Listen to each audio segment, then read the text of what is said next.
अगर आप उसके अंदर अगर मेरी कांग्रेस के साथ है या कि तो ये मत बोलो कि मैं कांग्रेसी हूँ, कि अगर उसमें असदुद्दीन ओवैसी के साथ है तो ये मत बोलना कि मैं ओवैसी का आदमी हूँ। और ये तो गलत है ना भाई। देखो आप आज की डेट में अपने फायदे के लिए 4,000 मेंबर्स को क्यों गुमराह कर रहे हो? अगर मेरी कम्युनिटी के साथ गलत होता है तो मैं बोलता हूँ कि गलत है, लिंचिंग गलत है। मैं बोलता हूँ कि भाई किसी चीज़ पे बुलडोजर करना वो गलत है। मैं बोलता हूँ कि भाई अगर आप मेरा एजुकेशनल इंस्टीट्यूट्स मेरे सेफ नहीं है तो मैं बोलता हूँ वो गलत है। अगर मेरा मस्जिद सेफ नहीं है तो मैं बोलता हूँ वो गलत है।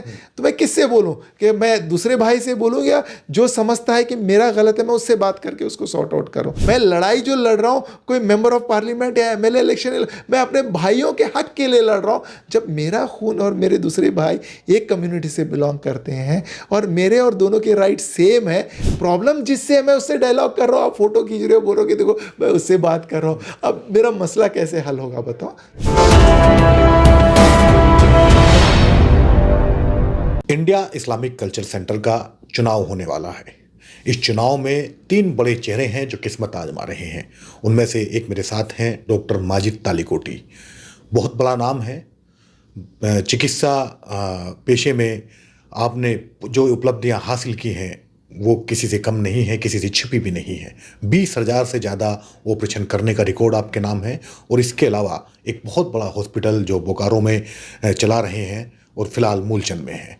डॉक्टर साहब, इतने बड़ा नाम होने के बावजूद और इतनी सारी उपलब्धियां होने के बावजूद आप ये इस्लामिक कल्चर सेंटर का चुनाव लड़ने का कैसे ये आपके दिमाग में आया?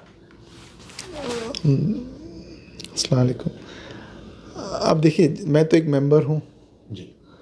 और एक मेंबर जो आपने देखा कि कितने सारे काम कर चुका है। तो जब वहाँ पे 4,000 मेंबर हैं तो वो लोगों ने कितने काम किए होंगे आप देखिए। और जब एक मेंबर मेरी तरह हो सकता है तो 4,000 मेंबर किस तरह होंगे। और जब वो 4,000 मिल जाएंगे और जो केमिस्ट्री बनेगी और फिर ये पूरे हिंदुस्तान के 20 करोड़ लोगों के लिए वो क्या क्या कर सकते हैं और फिर वो 20 करोड़ लोग कैसे 130 करोड़ लोगों को आगे लेके बढ़ सकते हैं, कैसे अमन, शांति, प्यार, भाईचारा, एजुकेशन, हेल्थ, वेल्थ, और आप देखिए कि यूथ एम्पावरमेंट, वुमेन एम्पावरमेंट कैसे बढ़ सकता है। तो ये केमिस्ट्री को लेके मैं आया हूँ इसमें। अच्छा सर, एक बात बताइए, आप कर्नाटक में पैदा हुए, परवरिश पाई, दिल्ली में आए, हॉस्पिटल आपने झारखंड में मतलब खोला है जो चला रहे हैं, और चुनाव आप दिल्ली में लड़ रहे हैं। ये कैसे 3 राज्यों का एक अकेला नागरिक? अच्छा, बेसिकली सर कर्नाटका तो मेरा जहाँ मैंने where I was born, and Delhi it's the capital city. और मेरे यहाँ रहने से पूरे हिंदुस्तान से लोग मेरे पास इलाज के लिए आते हैं, बल्कि not only from India, all over the world आते हैं। अगर मैं कर्नाटका में रहूँ तो शायद वहाँ पे वर्ल्ड से लोग ना आए या पूरे इंडिया से लोग ना आए, है ना। तो इसलिए मैं यहाँ पे हूँ। और रही बात हॉस्पिटल, दिल्ली में मैं बनाता तो शायद पैसे भी बहुत ज़्यादा आते, फैसिलिटी, बट लेकिन हमें तो ये देखना है कि ज़रूरत कहाँ पे है, नीड कहाँ पे है। उस हिसाब से जाके मेरा घर नहीं है, ना मेरी फैमिली वहाँ पे रहती है, ना मेरी वाइफ वहाँ की है, but the reason to build there was because health wise Bokaro is located to near by 5 states. अगर आप वहाँ पे छत्तीसगढ़ देखें, वेस्ट बंगाल देखें, बिहार, झारखंड, उड़ीसा देखें, तो ये सारे स्टेट्स वहाँ से, और वहाँ के जो छोटे छोटे गांव हैं वहाँ से 200 किलोमीटर की दूरी में है। और अगर वहाँ के जो लोग हैं इलाज के लिए दिल्ली, मुंबई, मतलब जहाँ जहाँ दूर दूर जाते हैं तो उनको काफ़ी दिक्कतें होती हैं और स्टेट ऑफ आर्ट फैसिलिटी नहीं है। और मेरा ये मानना है हेल्थ को लेके कि इट शुड बी अफोर्डेबल। वहाँ का जो इलाज है वो सस्ता है जो हमने हॉस्पिटल बनाया। दूसरी चीज़ क्या है, it should be at the door steps, और काफ़ी सारे पॉपुलेशन के लिए वो वहीं पे है। एंड तीसरी चीज़ मैं मानता हूँ कि उसमें क्वालिटी होनी चाहिए। और आप देख रहे हैं कि इस स्तर का, इस स्टेट का हॉस्पिटल जो हमने बनाया है, शायद इसका टक्कर कहीं नहीं होगा। बिकॉज अगर उसकी बिल्डिंग देखें आप, 3 लाख स्क्वायर फुट एरिया में बना हुआ है। अगर आप उसका एरिया देखें, 5.5 एकड़ ज़मीन में बना हुआ है। और उसकी फैसिलिटीज़ देखें तो आपके हर सुपर स्पेशलिटी में जो चीज़ें होने, पेट सीटी, एमआरआई, वो सारी चीज़ें हैं। तो बेसिकली ये होता है कि I am in service, I wanted to serve, और मुझे इससे अच्छी जगह कोई और नहीं मिली जहाँ पे मैं सर्व कर सकूँ ह्यूमैनिटी के लिए। तो इसलिए मैं वहाँ गया। दिल्ली में मैं इसलिए रहता हूँ कि पूरी दुनिया से लोग मेरे पास आते हैं, पूरे इंडिया से मेरे लोग आते हैं। इट इज़, और दूसरी बात ये भी थी कि मैं कर्नाटका से, मेरी वाइफ कश्मीर से, तो दोनों को दिक्कत ना हो जाए, तो इसलिए मैंने बीच में भी रखा। तो इस तरह से बहुत सारे रीजंस हैं।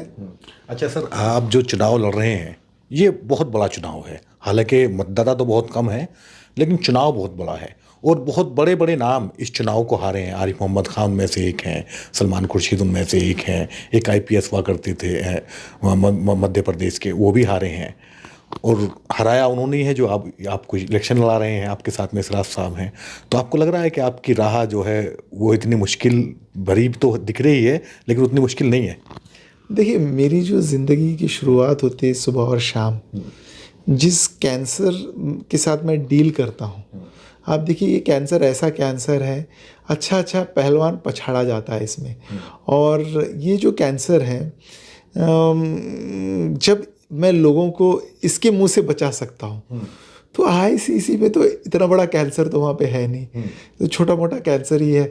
और वहाँ पे तो बस चीज़ों को सही करना है, ऑब्जर्वर हो या फिर वहाँ पे जो गवर्नमेंट के हाथ में चला गया है, और जो मेंबर्स हैं वो यूनाइटेड नहीं हैं।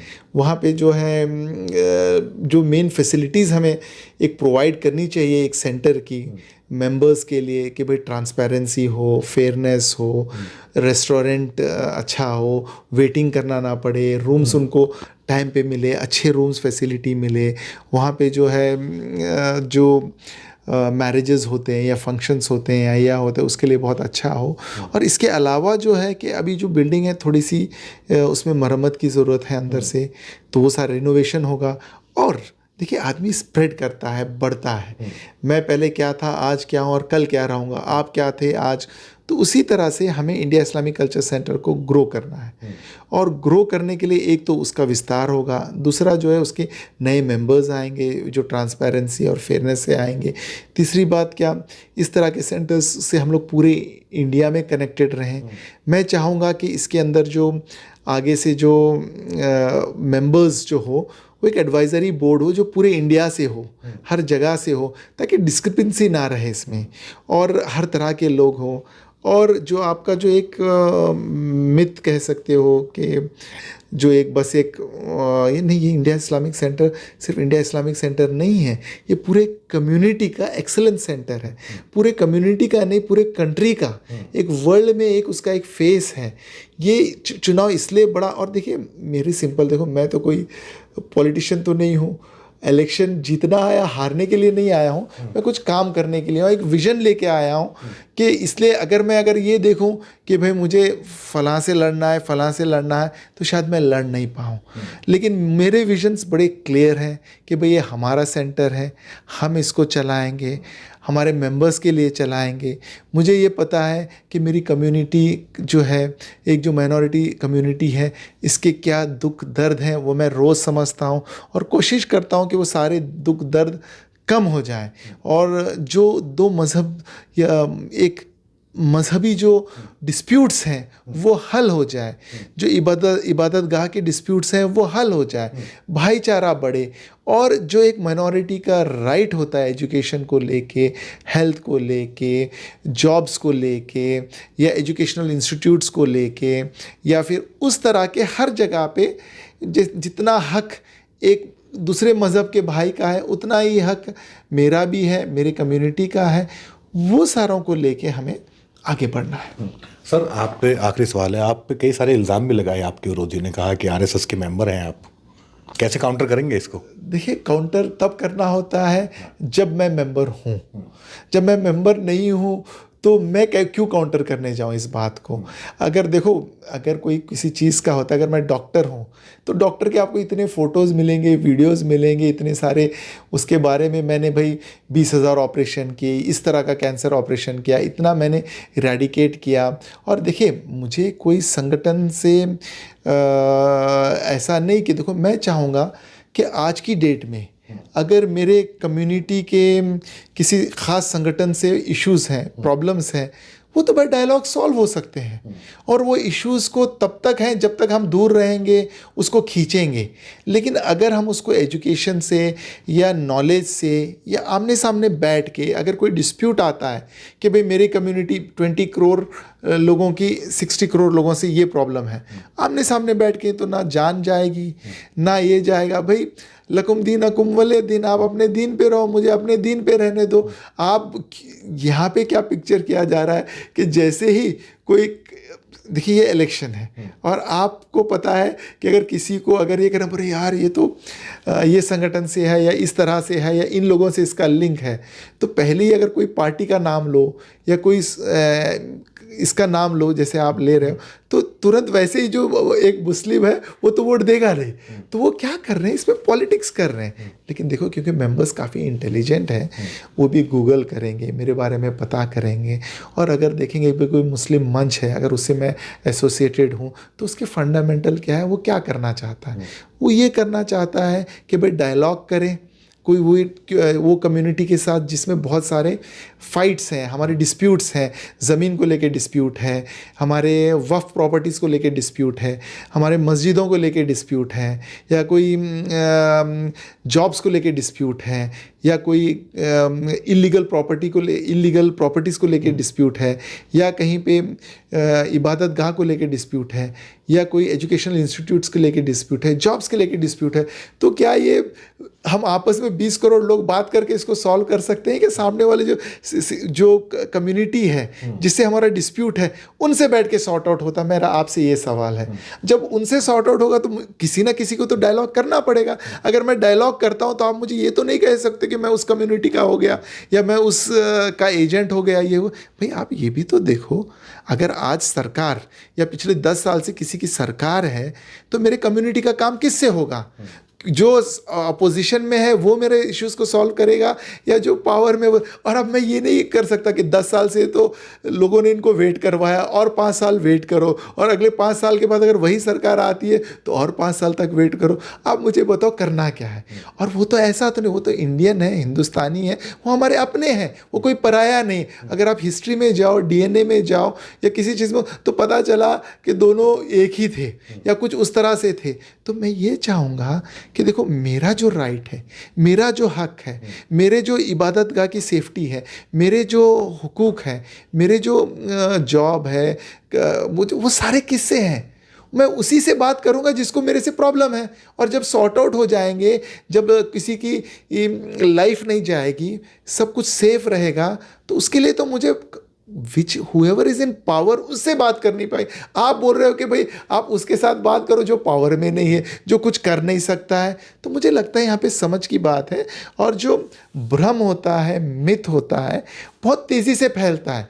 लोगों ने एक फ़ोटो दिखा दिया और फैला दिया, भाई आपकी मेरी फ़ोटो है। कई कल के दिन बोलेंगे ये दोनों माइक पे लेके साजिश कर रहे थे, या कल के दिन अब मेरी जो फ़ोटो है ना, आप देखिए 2000 फ़ोटो है, आप उसमें से 2 फ़ोटो दिखा रहे हो। भाई वो 1988 फ़ोटोज़ जो है वो भी तो दिखाओ। अगर आप उसके अंदर अगर मेरी कांग्रेस के साथ है, या कि तो ये मत बोले कि मैं कांग्रेसी हूँ, कि अगर उसमें असदुद्दीन ओवैसी के साथ है तो ये मत बोलना कि मैं ओवैसी का आदमी हूँ। अरे ये तो गलत है ना भाई। देखो, आप आज की डेट में अपने फायदे के लिए 4000 मेंबर्स को क्यों गुमराह कर रहे हो? Why are you putting an allegation on them? देखो, अगर कोई अच्छा होता है तो मैं इतनी हिम्मत रखता हूँ कि अच्छा है। अगर मेरी कम्युनिटी के साथ गलत होता है तो मैं बोलता हूँ कि गलत है, लिंचिंग गलत है। मैं बोलता हूँ कि भाई किसी चीज़ पे बुलडोजर करना वो गलत है। मैं बोलता हूँ कि भाई अगर आप मेरा एजुकेशनल इंस्टीट्यूट्स मेरे सेफ नहीं है तो मैं बोलता हूँ वो गलत है। अगर मेरा मस्जिद सेफ नहीं है तो मैं बोलता हूँ वो गलत है। तो मैं किससे बोलूँ? कि मैं दूसरे भाई से बोलूँ, या जो समझता है कि मेरा गलत है मैं उससे बात करके उसको सॉर्ट आउट करूँ? तो मेरी थिंकिंग बिल्कुल अलग है। मेरी थिंकिंग ये है कि जो पावर में है, जिससे आपको प्रॉब्लम है, उससे आप डायलॉग करो। इस्लाम कभी नहीं कहता कि आप किसी से लड़ाई करो, झगड़ा करो। इस्लाम कहता है, हुजूर ने सिखाया है कि कुरान की रोशनी में आप उसको ये करो। देखो, अगर मैं किसी से डायलॉग कर रहा हूँ और मैं ईमान वाला हूँ, अगर किसी से डायलॉग कर रहा हूँ और मैं इस्लाम पे फॉलो कर रहा हूँ, तो आप कैसे मुझे ये कहते हो कि भाई मैं तो अपने जड़ों से रूट्स में रह रहा हूँ। मैं लड़ाई जो लड़ रहा हूँ, कोई मेंबर ऑफ पार्लियामेंट या एमएलए इलेक्शन, मैं अपने भाइयों के हक के लिए लड़ रहा हूँ। जब मेरा खून और मेरे दूसरे भाई एक कम्युनिटी से बिलोंग करते हैं और मेरे और दोनों के राइट सेम है, प्रॉब्लम जिससे है मैं उससे डायलॉग कर रहा हूँ, आप फोटो खींच रहे हो, बोलोगे देखो मैं उससे बात कर रहा हूँ, अब मेरा मसला कैसे हल होगा बताओ। छोटे छोटे चीज़ें हैं। और आप देखो, मैं चाहूँगा कि मेरे बारे में रिसर्च करें। डॉक्टर माजिद अहमद तालिकोटी तो कैंसर के, हाँ, एक दो बार अगर मैंने किसी से स्टेज शेयर की है तो वो इसलिए शेयर की है कि हो सकता है कि मैंने अपने कम्युनिटी के हक के लिए, हुकूक के लिए, या अपनी कम्युनिटी को मेन स्ट्रीम में लाने के लिए, या जो आपस में जो ये चल रहा है रंजिश है उसको कम करने के लिए की हो। तो please don't get misguided. I am making it very clear कि I do not belong to the myth जो फैला रहे हो कि मेरा इससे कोई लेना देना है। देखो, हर हिंदुस्तानी से मेरा लेना देना है, हर एक से मेरे मानना है कि डायलॉग से करना है। मैं ये मानता हूँ कि जिससे मुझसे मेरी प्रॉब्लम जिससे है, जो हुकूमत से है, मैं उसी से डायलॉग करूँगा। आप इस, वरना तो फिर I am not the right person to do the dialogue. बहुत बहुत शुक्रिया हमसे बात करने के लिए। डॉक्टर माजिद तालिकोटी के साथ में बातचीत आपने देखी। इन्होंने उस भ्रम को भी दूर करने की कोशिश की है जो इनके विरोधियों द्वारा फैलाया जा रहा है कि डॉक्टर माजिद आरएसएस के मेंबर हैं। इनका सीधा कहना है कि जो पावर में है डायलॉग तो उसी से करना पड़ेगा, और जिससे हमसे समस्या है बात भी उसी से करनी पड़ेगी, और बात करने से ही बात बनती है। ये कहना है डॉक्टर माजिद तालिकोटी का।